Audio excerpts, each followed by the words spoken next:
नमस्कार, मैं पुनीत ओझा आप सभी का स्वागत करता हूं अपने channel Anaya trading and investment में। आज हम बात करेंगे निफ्टी के इंट्राडे मूवमेंट की, निफ्टी फिन सर्विस की इंट्राडे मूवमेंट की।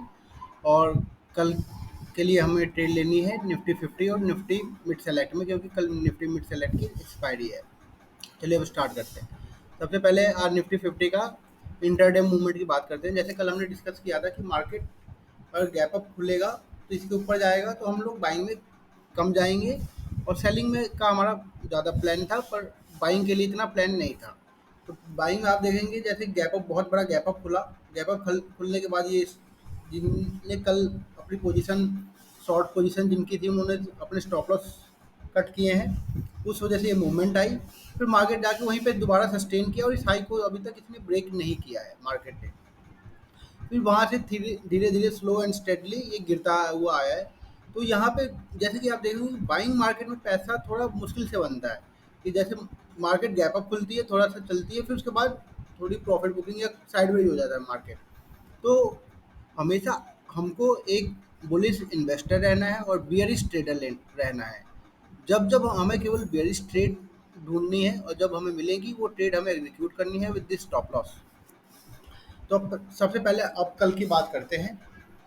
आज जो हुआ ये तो एक्सपेक्टेड था ही कि अगर गैप अप खुलेगा तो उसके बाद मार्केट को हमें पकड़ पाना थोड़ा मुश्किल रहता है, क्योंकि वो थोड़ा निकल जाता है और फिर साइकोलॉजी इफेक्ट आ जाता है कि मार्केट इतना ऊपर उठ गया है, इतना चला गया है। तो कभी कभी फोमो इफेक्ट के अंदर वजह से भी घुस जाते हैं। तो जो फोमो इफेक्ट की वजह से घुसते हैं, मोस्टली ऑप्शन बाइंग ही करते हैं।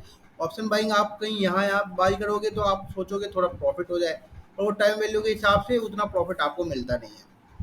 फिर एट द एंड वो लॉस में चली जाती है ट्रेड। अब कल की बात कर लेते हैं, कल कैसे करेगा।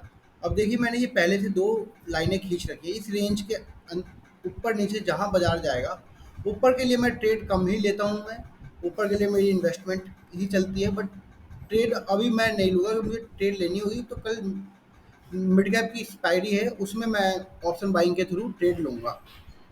अगर निफ्टी में मुझे कोई ट्रेड लेनी होगी तो मैं सेलिंग की ही ट्रेड बनाऊंगा, वो भी जब निफ्टी इस लेवल को तोड़ेगा। निफ्टी 410 को जब तोड़ेगा तो मिनिमम एक्सपेक्टेशन यहाँ तक आने की होगी। पर अगर वो हमें ट्रेड अच्छी होगी, अगर मान लीजिए सेलिंग कल आनी है, तो जब वो ये इसको ब्रेक करेगा तो एक ही कैंडल में या दो कैंडल में यहाँ पे आ जाएगा, थोड़ा टाइम स्पेंड करेगा, फिर नीचे फॉलो अप सेलिंग आ जाएगी, तो हमें वो अच्छी ट्रेड मिल जाएगी।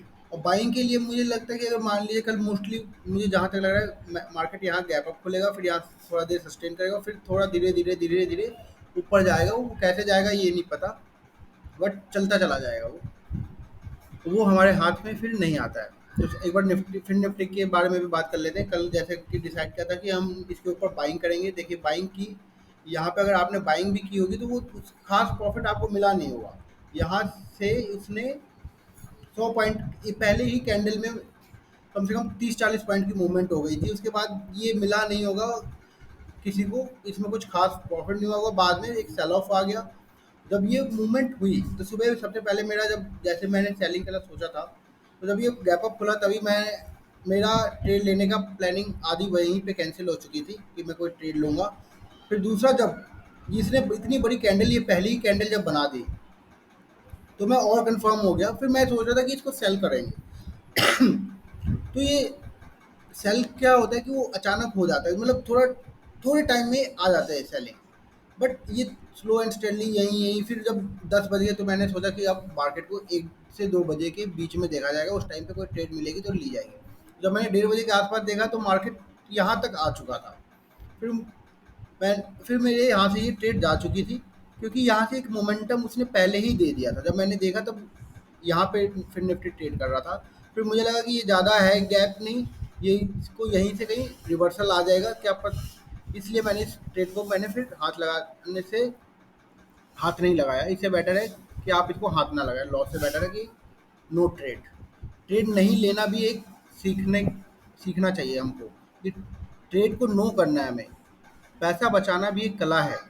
पैसा बचाओगे आप तो पैसा कमाओगे। दूसरा, अब मिड कैप सेलेक्ट की बात कर लेते हैं, जो जिसकी कल एक्सपायरी है। अगर बाइंग करूँगा, ऑप्शन बाइंग के थ्रू मैं जाऊँगा तो इसी में जाऊँगा, फिर निफ्टी 50 में मैं नहीं जाऊँगा।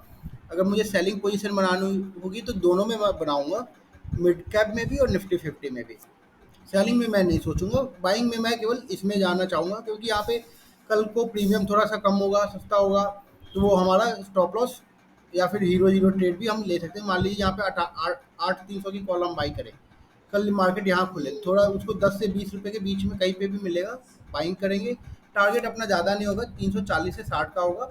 मान लीजिए अपन 5 से 15 के बीच में कहीं पे भी बाई करते हैं, तो उसका टारगेट हमें ज़्यादा नहीं 40 से 60 रखना है। 2:3 हमें रिस्क रिवॉर्ड मिल जाएगा, जो कि हमारे लिए बहुत बेटर रहेगा। तो कल मिड कैप में हम क्या करेंगे सबसे पहले, जैसे कि ये इसमें भी मैंने रेंज बना रखी है, इसके ऊपर बाइंग, इसके नीचे सेलिंग। क्यों? क्योंकि इसके नीचे देखिए, आज जो इसने पहली बहुत बड़ी ग्रीन कैंडल बनाई है, उसके बाद थोड़ा थोड़ा स्लो एंड स्टेडली ये ऊपर ही गया है। और आप फिन निफ्टी में देखेंगे, ये इसमें इतनी खास मूवमेंट नहीं थी, बट इसमें बायर्स दिख रहे हैं कि इसमें बायर्स हैं। यहाँ से थोड़ा सा पुल बैक आया, और फिर पुल बैक के बाद ये फिर यहाँ से इसने इस रेंज को कल ब्रेक करेगा। जैसे ही इस हाई को ब्रेक करेगा, तो हम इसके अंदर पोजीशन बना लेंगे, और हमारा टारगेट 8340 से 8360 तक पहला टारगेट रहना चाहिए। अगर मोमेंटम में हमें और प्रॉफिट मिलेगा, तो उसको कैप्चर करने की हम लोग कोशिश करेंगे। अभी के लिए इतना ही। टाटा बाय बाय, शुक्रिया, हर हर महादेव।